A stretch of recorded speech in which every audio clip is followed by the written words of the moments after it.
ঝিনাইদহ সদর হাসপাতালের ভেতরে ইমার্জেন্সি জোন, যেখানে স্পষ্টভাবে লেখা আছে এখানে সকল প্রকার যানবাহন পার্কিং নিষেধ। তবুও নিয়ম ভাঙছেন অনেকেই। জরুরি সময়েও হাসপাতালের গেট ও ইমার্জেন্সির সামনের রাস্তা ভরে যাচ্ছে মোটরসাইকেল, রিকশা আর প্রাইভেট কারে। ফলে বাধাগ্রস্ত হচ্ছে অ্যাম্বুলেন্স চলাচল। ভোগান্তিতে পড়ছেন চিকিৎসক ও রোগীরা।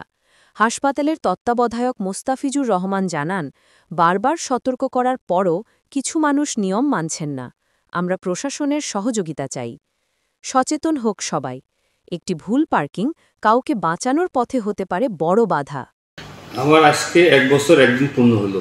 এর আগে ভিডিও বানিয়েছি, মানুষকে সচেতন করেছি এবং আমরা সবসময় বলতেছি যে আপনাদের সুবিধার জন্য, আপনাদের জন্য পরিবেশটা সুন্দর করার জন্য আমরা চেষ্টা করতেছি। বিশেষ করে ইমার্জেন্সির সামনে যে জায়গাটা, ওই জায়গায় যখন মোটরসাইকেল রাখে বা ইজি বাইক রাখে তখন একটা জরুরি অ্যাম্বুলেন্স যাওয়া এটা খুব কষ্টকর হয়ে যায়, যেটা আমাদের সবার জন্য এটা কষ্টকর বিষয়।